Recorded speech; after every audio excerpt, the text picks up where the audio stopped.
Bismillahirrahmanirrahim. Assalamualaikum warahmatullahi wabarakatuh. Alhamdulillahi rabbil alamin, hadana lihada wa ma kunna linahtadiya laula an hadana Allah. Ashhadu an la ilaha illallah wahdahu la syarika lah wa ashhadu anna nabiyyana Muhammadan abduhu wa rasuluh la nabiyya wa la rasula ba'dah.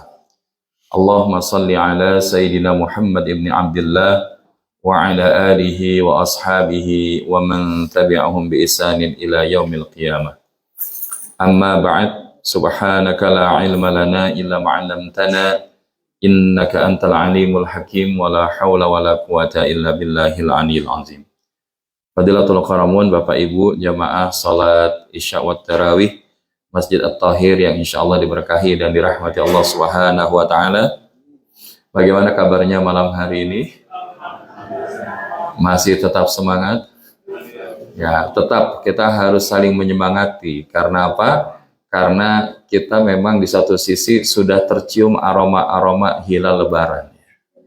Jadi mungkin bisa jadi fisik kita di sini tapi pikiran kita lagi buat nastar, atau mikirin kastengel ataupun yang sejenisnya. Tapi ala kulli hal, bagi orang yang beriman, dia merasakan bahwa detik-detik Ramadan akan meninggalkan dia itu terasa berat untuk bisa berpisah dengannya. Dan kita bisa merasakan keintiman selama 27 hari, dan insya Allah malam ini kita masuk ke malam 28 Ramadan. Mudah-mudahan ada yang berbekas di dalam hati kita. Ada yang berbeda di dalam apa yang kita lakukan dalam keseharian kita dengan menjadi pribadi-pribadi yang lebih baik. Dan salah satunya adalah kita ingin penempaan Ramadan yang Allah hadirkan kepada kita pada tahun ini, selain puasanya makin bagus, sedekahnya makin bagus, amal-amal solehnya makin bagus, maka sholat kita juga makin bagus. Salah satu ukuran daripada sholat itu bagus apa? Ketika sholatnya khusyuk. Pertanyaannya, kita hari ini sholatnya sudah khusyuk apa belum? Paling tidak berusaha ya Bapak Ibu ya. Ya, karena khusyuk itu bukan statis.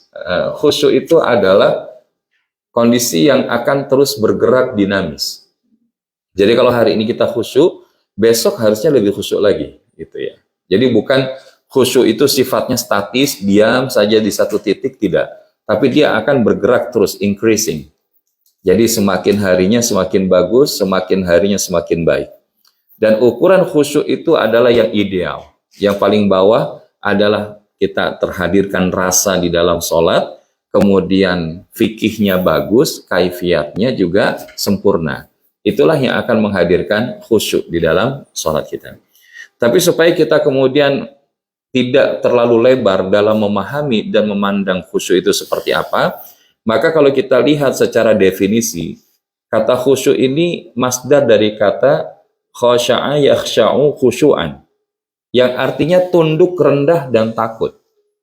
Jadi kalau dalam sholat kita tidak muncul rasa tunduk kita kepada Allah, tidak merasakan diri kita rendah di hadapan Allah, dan kita nggak takut, maka itu jauh dari khusyu'an. Makanya dalam Lisanul Arab, Syekh Ibnu Manzur menjelaskan kata khusyuk itu berarti mengarahkan pandangannya ke tanah dan menundukkannya serta merendahkan suaranya. Makanya kenapa ulama-ulama kita ngajarin dalam posisi apapun kita kalau sholat bahasanya nunduk ke bawah ya. Walaupun ya di dalam pandangan ulama-ulama lain selama kita bisa jaga hati nggak masalah. Tapi kalau kita menundukkan ke bawah itu cenderung bisa lebih mengkondisikan kita untuk fokus. Tapi kalau kita, mohon maaf, matanya kemana-mana gitu ya, apalagi kita berdirinya di soft kedua, sementara di soft pertama ada ya jamaah yang kemudian dia pakai baju, mohon maaf, boleh hadiah dari kopi kapal api. Maka begitu dia yang di soft kedua, Allahu Akbar, yang dia lihat apa? Kopi kapal api.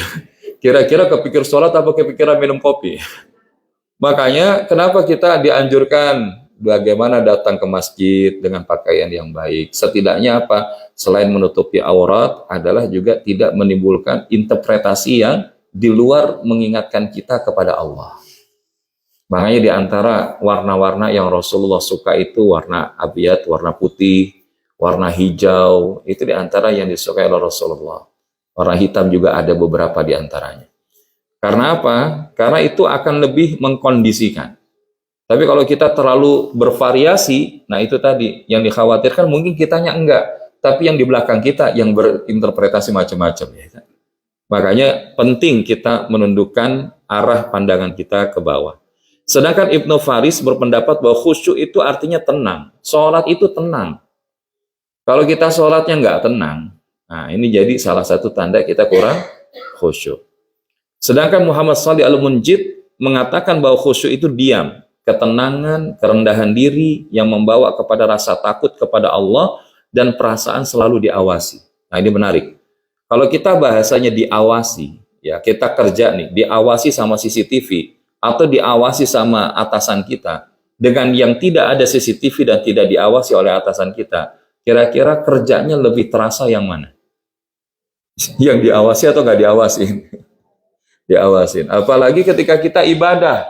Kalau kita ibadah itu merasa diawasi oleh Allah Subhanahu wa taala, maka rasanya pasti akan beda. Makanya khusyuk dari segi bahasa artinya ketenangan, diam. Dia adalah kesan yang terdapat di dalam benak terhadap objek khusyuk sehingga yang bersangkutan mengarah sepenuh hati kepadanya sambil mengabaikan selainnya. Dari sinilah kita menyimpulkan bahwa khusyuk adalah satu keadaan hati seseorang berupa ketenangan, ketundukan, rasa takut, kerendahan diri di hadapan Allah yang nantinya akan memunculkan sikap dalam bentuk fisik, baik berupa tunduk, rendah diri, menundukkan pandangan, dan merendahkan suara. Nah ini definisi sempurnanya tentang khusyuk ya. Tapi kalau kita misalkan ingin disederhanakan, Ustadz, kalau kita pengen lebih praktis memahami khusyuk gimana? Ada salah satu kiat yang disampaikan guru kami. Salah satunya apa? Yaitu ketika gerak lisan tidak mendahului gerak hati. Jadi kita insya Allah bisa latihan khusyuk kalau bahasanya apa? Ketika gerak lisan tidak mendahului gerak hati. Contohnya gimana? Sekarang kita praktek ya, sedikit praktek boleh ya. Kalau saya bilang sebuah perintah dalam satu kata, maka Bapak Ibu tolong dijalankan. Siap? Oke, takbir. Nah, sekali lagi, takbir. Pertanyaannya gerak mana dulu tuh? Gerak lisan dulu apa gerak hati? Yakin? Coba sekali lagi. Takbir. Nah, itu gerak lisan apa gerak hati? Gerak lisan. Ya, kenapa? Pasti kerasa. Coba kalau gerak hati itu gini, sebelum kita bilang Allahu Akbar, kebayangnya apa? Kebayang bahwa ketika kita akan menyebutkan asma Allah, Allah Maha Besar, maka kebesaran Allah itu meliputi segalanya. Imam makrokosmos maupun mikrokosmos. Ya, kalau makrokosmos maksudnya gini, kalau kita lihat Masjid At-Tahir bagian kecil dari LA bagian kecil dari Amerika bagian kecil daripada planet bumi bagian kecil dari galaksi Bima Sakti bagian kecil dari sistem tata surya yang ada di semesta ini. Lalu di mana kita? Maka kita merasakan bahwa yang besar itu adalah semua ini ciptaan Allah SWT. Kalau mikrokosmos kita lihat ke dalam. Di dalam tubuh kita ada apa, di dalamnya ada apa lagi, sampai kita lihat di dalam tubuh kita itu ada sel-sel yang dia bergerak dengan apa namanya, dengan bebas. Yang mempergerakkan itu siapa? Allah. Maka kalau kita sadar kebesaran itu adalah milik Allah Subhanahu wa taala, maka kita harusnya di hadapan Allah yang Maha Besar kita merasa diri kita itu kecil. Nah, sekarang coba hadirkan gerak hatinya membesarkan Allah dan mengecilkan selain daripada Allah. Siap Bapak Ibu? Oke, sekarang yang kedua kita coba takbir. Nah, sudah mulai agak bedanya? Sudah mulai terasa ada bedanya? Begitu kita bilang Allahu Akbar, mulai ada rasa bagaimana kita merasakan kebesaran Allah. Ya, makanya Ketika kita kemudian mempraktekkan di dalam takbiratul ihram, ya. Coba sekarang saya minta sekali lagi, tapi dalam bentuk takbiratul ihram. Nggak apa-apa, duduk aja. Bisa Bapak Ibu? Ya, kita coba ya. Takbir. Pertanyaannya, selama ini salat kita waktu takbiratul ihram kayak gitu nggak? Kalau kadang-kadang alhamdulillah, yang repot yang nggak jawab ini. Jangan-jangan selama ini kita soal Allahu Akbar, Allahu Akbar, Allahu Akbar, tapi lisan kita berkata-kata, tapi hati kita tidak tertawajuhkan ke Allah. Ya. Maka oleh karenanya kita perlu di sini melatih apa yang kita sebut dengan sholat sepenuh rasa. Ya. Makanya kalau kita bicara sholat sepenuh rasa, kenapa sih kita bahasanya perlu menghadirkan rasa, Bapak Ibu? Pernah nggak Bapak Ibu, misalkan di Indonesia ya, saya nggak bilang di sini deh, di Indonesia. Kalau di Indonesia kebayang ada restoran tempat makan enak, yang dia kalau jalan ke sana pertama jauh. Terus mau masuk ke dalamnya susah. Parkirannya repot. Sampai di situ juga tempatnya panas, kipas angin, pelayanannya juga di bawah standar. Tapi kok kita masih mau datang ke situ? Kira-kira kenapa? Karena ya rasa makanannya, gara-gara makanan itu ada rasanya, yang tadi itu jalan jauh, parkir susah, kondisi panas, kemudian dilayani biasa aja. Kebayang nggak itu? Enggak. Kenapa? Terkalahkan dengan rasa. Begitu juga kalau kita sholat. Kalau sholat kita masih mikirin masalah kita. Kalau sholat kita masih kebayang segala obstacles in our life. Jangan-jangan kita belum hadir rasa. Bahkan mungkin sholat kita ngantuk. Ya. Tapi kalau sudah hadir rasa, maka niscaya yang lain itu juga akan dikalahkan. Makanya kenapa Rasulullah itu sampai sholat malam, kakinya sampai bengkak. Kenapa? Karena lamanya beliau berdiri. Kita baru Al-Kahfi aja mungkin udah agak ngerendam. Ini Al-Kahfi dibaca, nih untung agak selesai semua. Ya kan? Kalau selesai semua jam 11 rapi. Tapi ala kulli hal, kita perlu meriadohi. Kadang-kadang memang kita perlu melawan zona nyaman kita. Kan kalau zona nyaman itu begitu imam baca habis amin, bismillahirrahmanirrahim, qul huwallahu ahad, yes.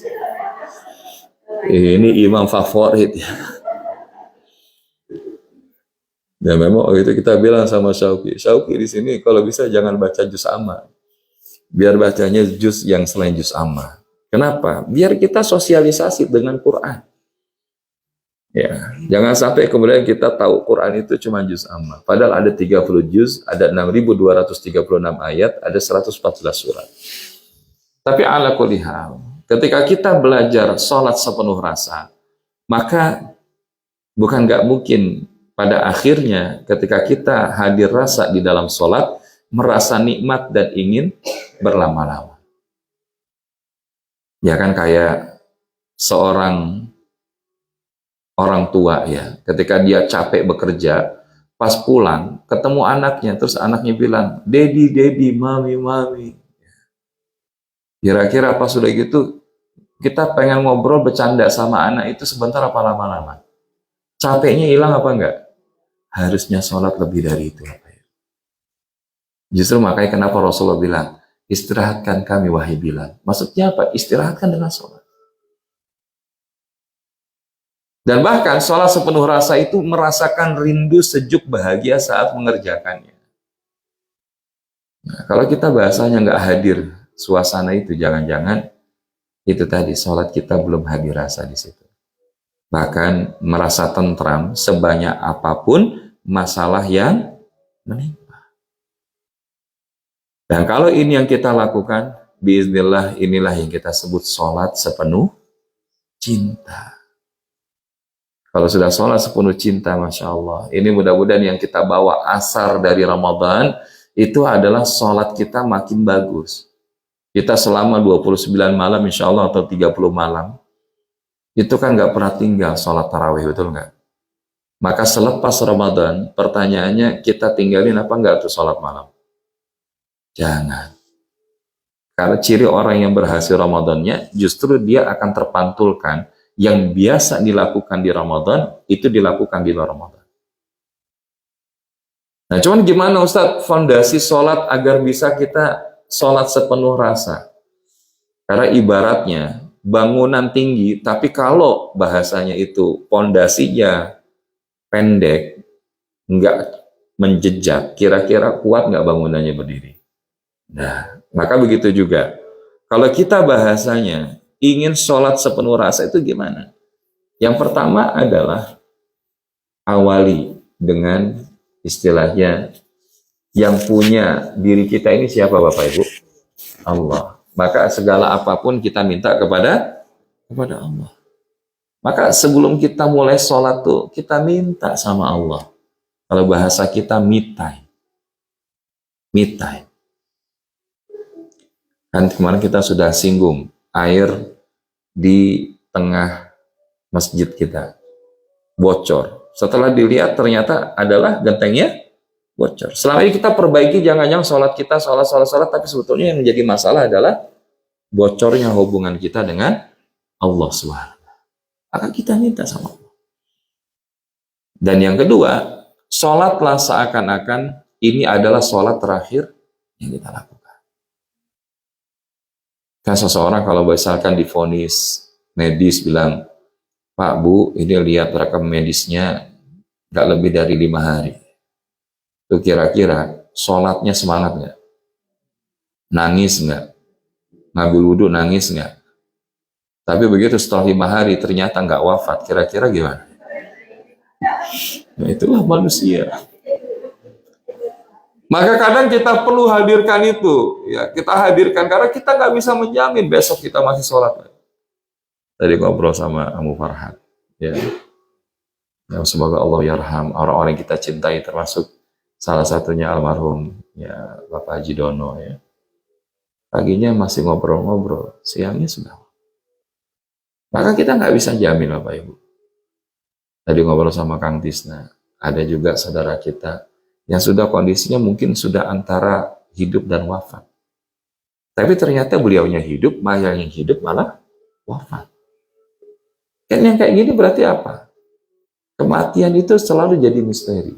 Di antara kita nggak bisa mengatakan bahwa orang yang umurnya sekian dalam keadaan sekian pasti mati, belum tentu.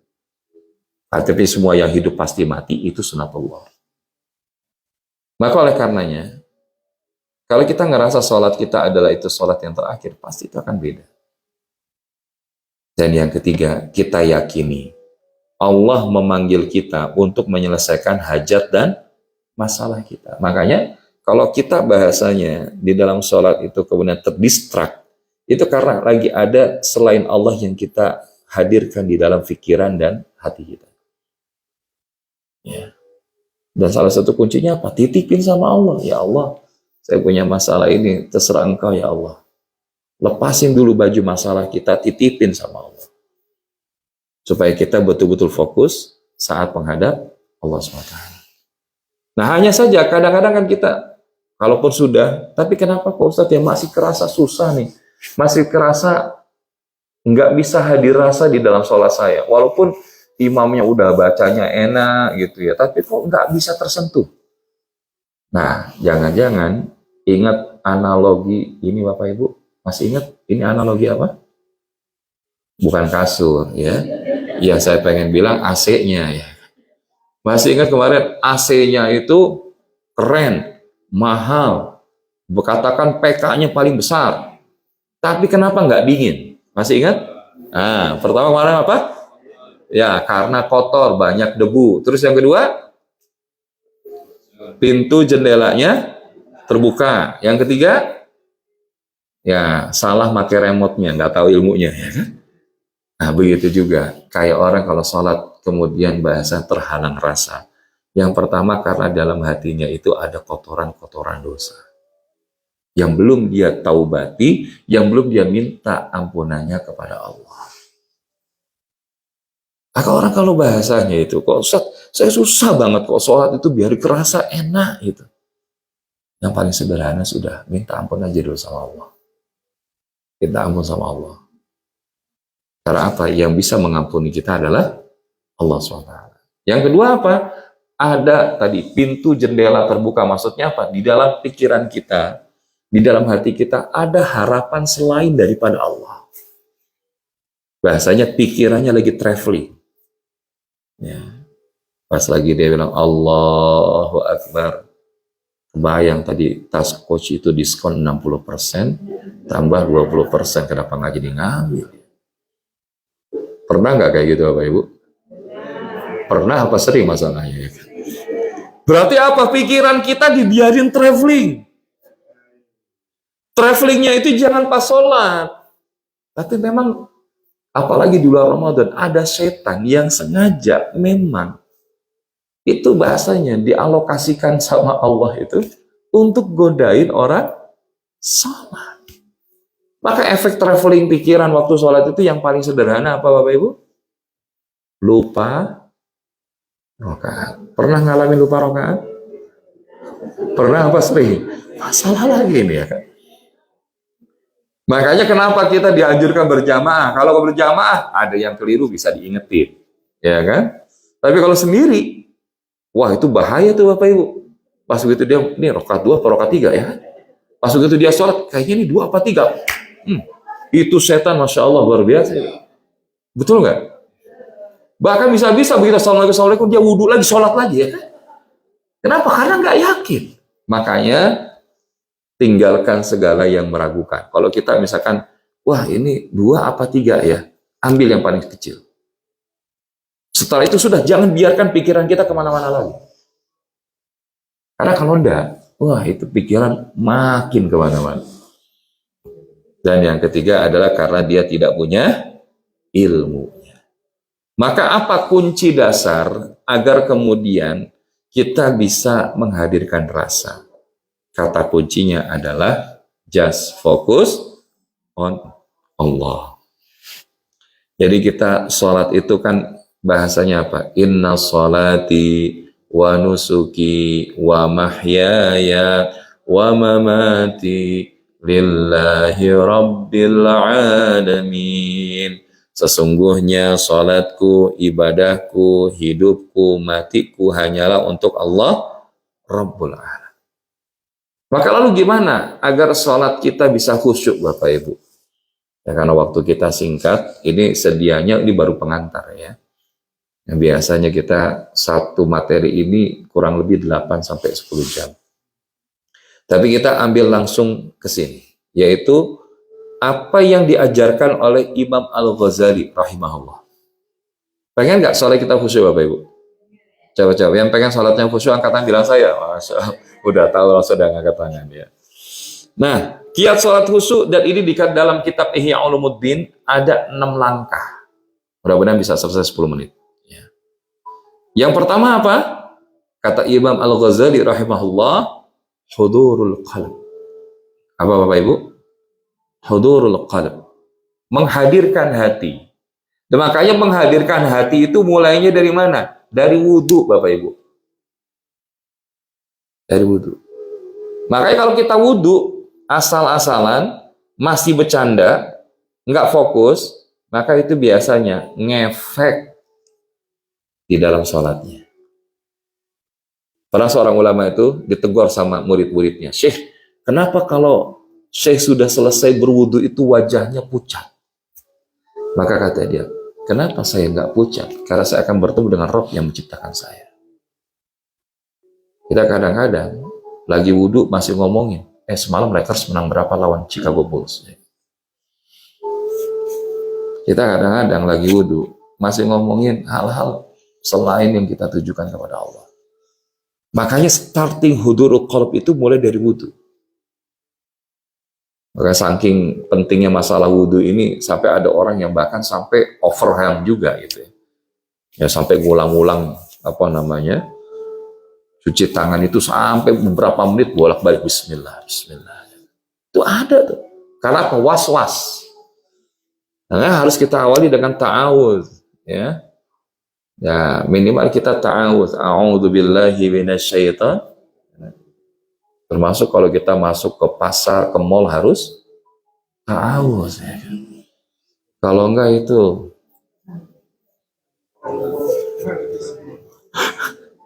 hudurul qalb. Maka ini penting Bapak Ibu nih. Ma'iyatullah. Kita merasa, bahasanya apa itu? Merasa kalau kita tidak seakan melihat Allah, maka seakan-akan kita dilihat Allah. Ada kebersamaan dengan Allah di situ. Makanya kita sholat itu, mbok ya jangan buru-buru.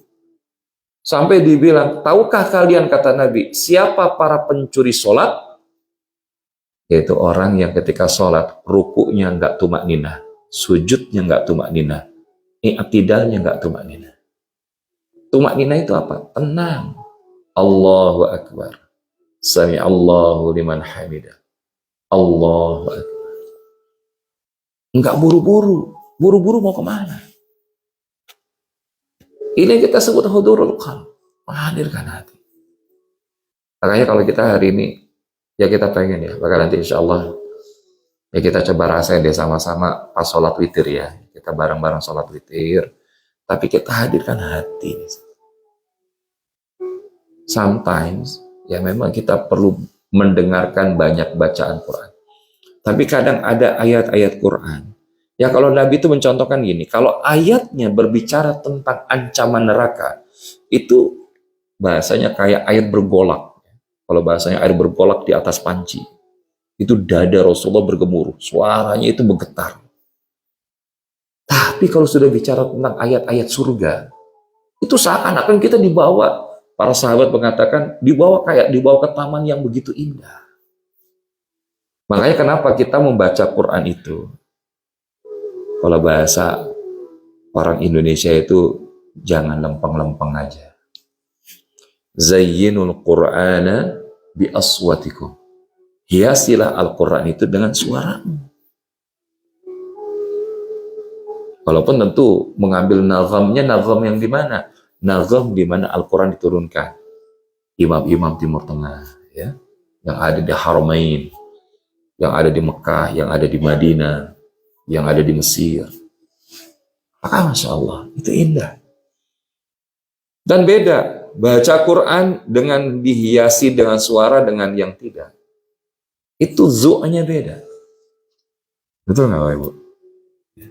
Makanya kenapa kalau kita sholat di belakang imam di Masjidil Haram, di Masjidil Nabawi, mau berapa panjangnya, kita nggak ada bosennya. Betul nggak?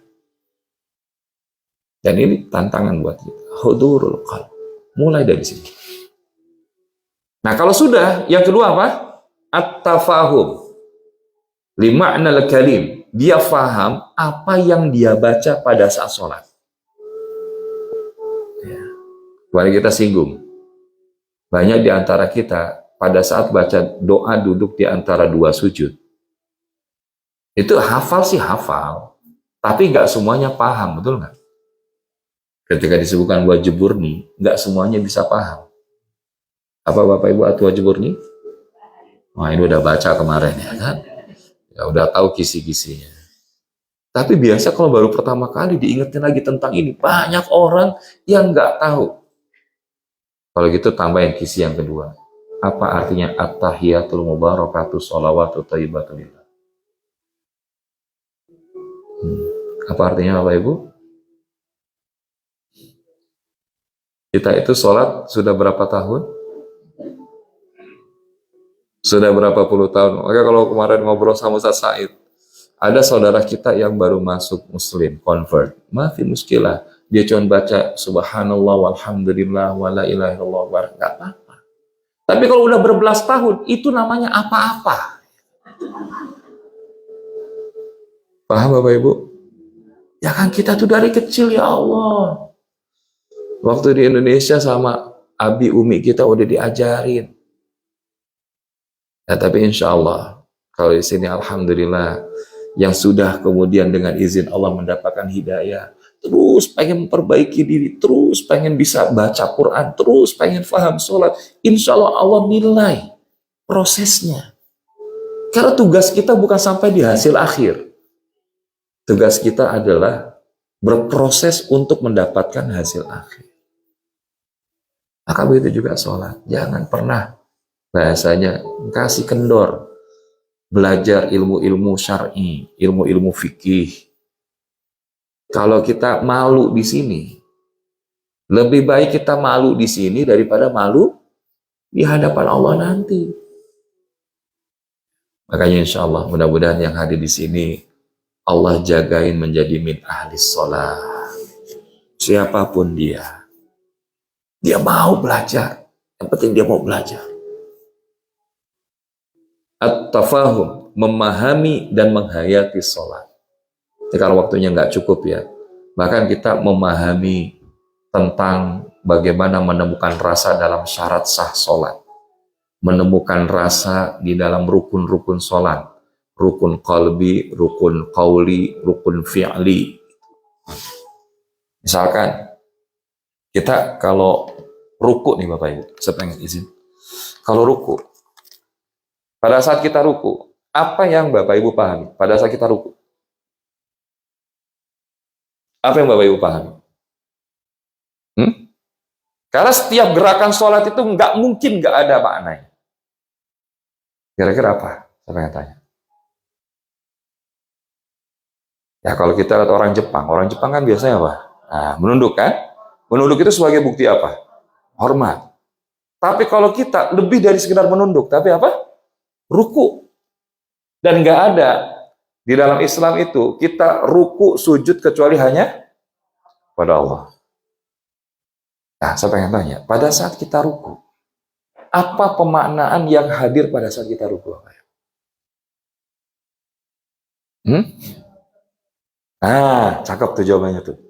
Kalau saya dapetin satu insight dari seorang guru itu, kalau kita itu bahasa kalau dalam posisi ruku, ini ruku nih Bapak Ibu, ini saya kayak kita lagi ngasih leher kita. Pengen bahasa gini, terserah engkau ya Allah, hamba manut. Terserah engkau ya Allah, mau dibawa kemana, hamba ikut, hamba manut. Jadi bahasanya, orang kalau ruku itu, membuktikan bukti ketundukannya sama Allah. Ada kalau dia selesai sholat, kok nggak mau tunduk sama aturan Allah, dia mau tunduk sama aturan siapa? Dan konon, ketika seorang itu ruku, itu dosa-dosanya tuh di atas itu. Maka begitu dia sami Allahu liman hamidah, itu luruh dosa-dosanya. Pernahkah kita sholat sampai ngerasain kayak gitu? Dan itu menunjukkan apa? Hidup itu dinamis. Kalau lagi jatuh, biasa aja. Tapi begitu lagi di atas, biasa aja. Kenapa? Karena yang ngasih semua itu Allah. Nah ini babnya, memang itu tadi nggak bisa selesai dalam waktu singkat. Tapi insya Allah, kayak kita berdiri aja Bapak Ibu. Berdiri dalam sholat itu bukan cuma sekedar berdiri. Siapa yang memudahkan berdirinya lama di waktu sholat, baik di waktu sholat, maka itulah kualitas berdirinya nanti di padang mahsyar. Nah, kalau kita bahasanya berdirinya nggak mau, sholat itu lama, baik. Maka jangan-jangan kita nggak mampu berdiri lama di padang mahsyar. Nah, Bapak Ibu, ini at-tafahum. Ketika Assalamualaikum warahmatullahi wabarakatuh, Assalamualaikum warahmatullahi wabarakatuh, artinya apa? Iya, kita bawa keselamatan, kesejahteraan, nilai sholat kita kepada sekalian kita. Nah ini at-tafahum. Yang ketiga, sholat khusyuk itu at-ta'zim. Merasakan kebesaran Allah, tadi sudah kita singgung sebagian. Ta'zimulillah, merasakan kebesaran Allah. Itu dimulai dari kapan? Allahu Akbar. Makanya nanti, saya nggak tahu di sini ada kemungkinan sholat gerhana nggak? Kalau di Indonesia tanggal 20 April itu dikabarkan gerhana matahari. Nah sunnahnya kita melakukan sholat sunnah khusuf. Ada khusuf, ada kusuf. Nah, jadi nanti kita sholat gerhana. Dan sholat sunnah gerhana itu supaya apa? Memastikan bahwa itu bukan karena rekayasa satu makhluk atau apa. Enggak. tapi itu adalah min ayatillah. Allah itu mudah menjadikan sesuatu yang nggak mungkin itu jadi mungkin. Nah ini nanti kita ta'zimulillah. Kalau kita mengucapkan Allahu Akbar, tadi kita belajar kan, ketika gerak lisan tidak mendahului gerak, pelan-pelan, kita nggak apa-apa Bapak Ibu ya. Yang keempat adalah al-haibah. Al-haibah ini apa? Sholat itu ya Mbok, ya ada rasa takutnya, tapi takut dengan hormat. Kita kalau takut di sama kucing, ada kucing, kita deketin, kita jauhin. Kita jauhin. Tapi kalau kita takutnya sama Allah, kita jauhi apa kita deketin? Maka hadirkan rasa takut itu. Ar-raja yang berikutnya adalah menaruh pengharapan sholat kita diterima. Di satu sisi kita takut, tapi di satu sisi yang lain kita yakin kok Allah bakal nerima. Ya. Dan yang terakhir adalah al-haya. Dia merasakan malu sama Allah. Kalau sholatnya nggak sempurna. Kalau alhamdulillah tadi kita singgung, ada saudara kita yang menemukan hidayah Islam di jalan kehidupannya. Tapi kita, ada yang udah Islam dari lahir, tapi kita sampai sekarang mungkin nggak ngerti sholat itu. Itu lebih bahaya lah. Makanya bab yang kayak gini nih, insya Allah mudah-mudahan Allah izinin, jika Allah mudahkan, dan Allah pasti mudahkan, di Ramadan tahun depan bisa kita bahas lebih detail tentang sholat. Kira-kira berkenan nggak dikunjungi lagi Bu? Insya Allah. Kenapa? Karena kita perlu bahas tentang sholat ini minimal 3-5 kali pertemuan. Tadinya kami ingin menawarkan ada satu sesi seharian kita training, kita punya ruangan tuh banyak ya kan. Ya, kita kalau di Jakarta biasa di satu hotel dari jam 8 pagi sampai jam 6 sore. Tapi kalau kita, karena saya lihat demografi Bapak Ibu kecenderungannya lebih banyak yang hadir itu pada saat weekend gitu ya. Gak apa-apa. Tema spesial edisi weekendnya adalah materi-materi training yang kita bawa di Jakarta. Salah satunya materi ini. Karena apa? Kami merasakan dengan izin Allah. Kalau ini disampaikan bukan hanya Bapak Ibu refresh, yang nyampaikan juga biar ditegur sama Allah.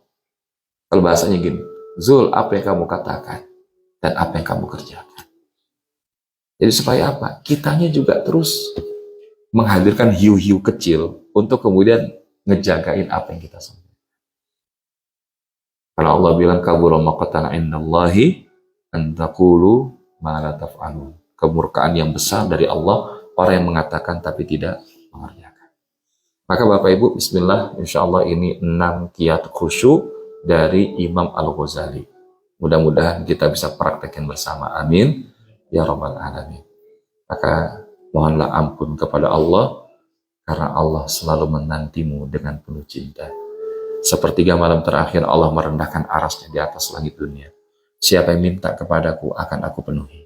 Siapa yang mohon ampun akan aku ampuni. Siapa yang bertaubat akan aku terima taubat. Alhamdulillah kemarin kami lihat malam 27. Walaupun kita nggak menyelenggarakan seperti etikaf di malam 25 atau 24. Yang mau datang Bapak Ibu, yuk datang ke masjid. Yang punya waktu, yang ada keluangan, nggak apa-apa. Korbankan sedikit waktu istirahat kita. Untuk apa? Berkorban sesaat. Apalagi di malam-malam terakhir Ramadan ini. Rasakan kayak Ramadan tuh. Kayak Ramadan itu mau bilang selamat tinggal. Wahai hamba Allah.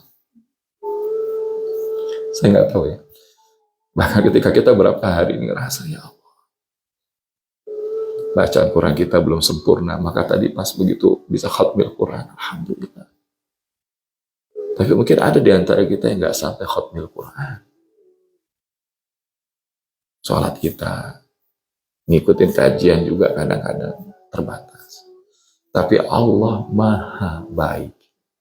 Allah tahu hambanya itu dengan kesibukannya.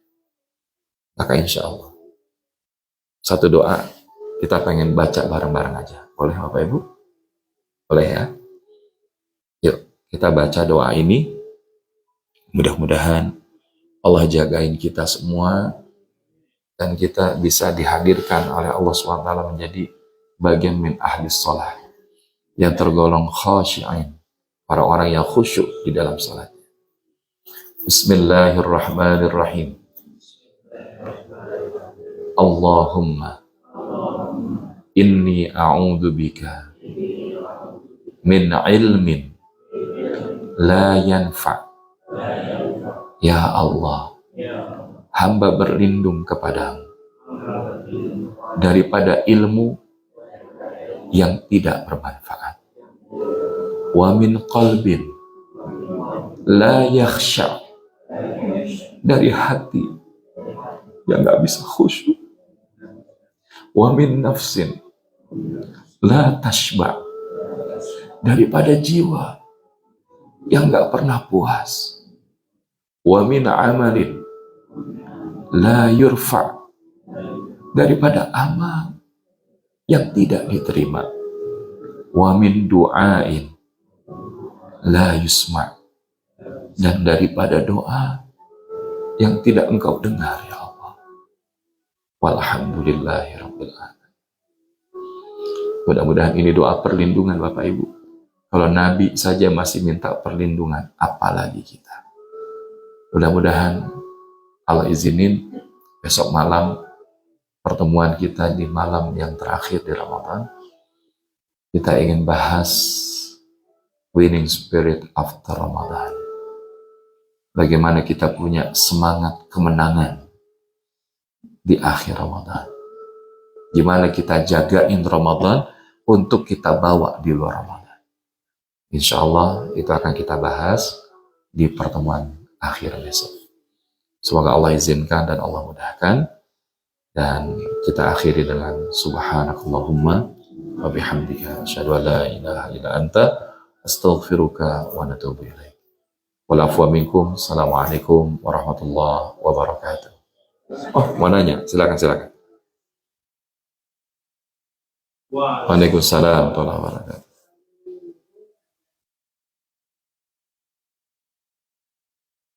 Hmm.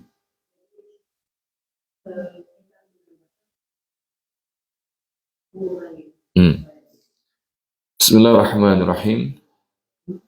Ini pertanyaan menarik karena ini terjadi sebagian besar di antara kita. Ketika kita lupa rakaat, apa yang perlu kita lakukan? Satu, ketika kita khawatir akan jumlah bilangannya, maka mana yang diambil? Yang angkanya kecil atau yang lebih besar? Sahih. Nah, jadi yang pertama, supaya menghilangkan keraguan, ini 2 apa 3, 3 apa 4. Itu biasa terjadi pada sholat yang 4 rakaat, betul nggak? Ya, kalau yang sholat 2 rakaat subuh itu rata-rata nggak banyak yang lupa lah, ya kan? Ya, kalau lupa juga itu bahaya, ya kan? Ya, jadi biasanya pada sholat yang 4, jadi dia bingung 2 apa 3, 3 atau 4, ambil yang terkecil. Nah, yang kedua, untuk menyempurnakannya, otomatis kan kalau sudah ambil 2, tinggal tambahin 3 dan 4.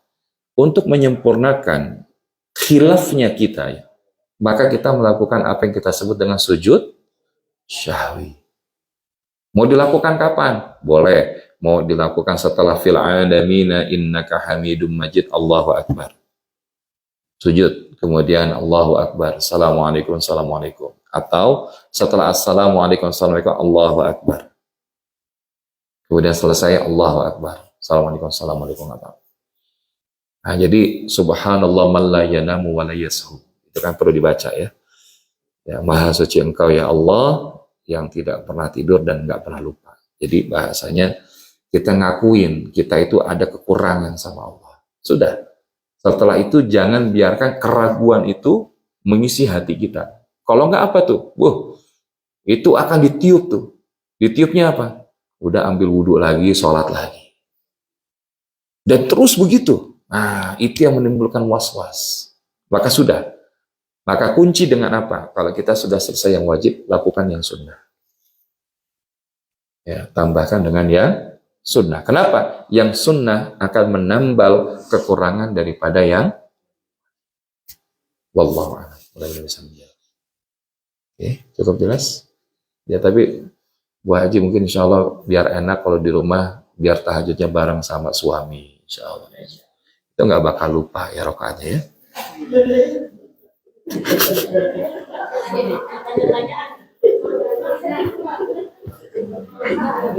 Ya.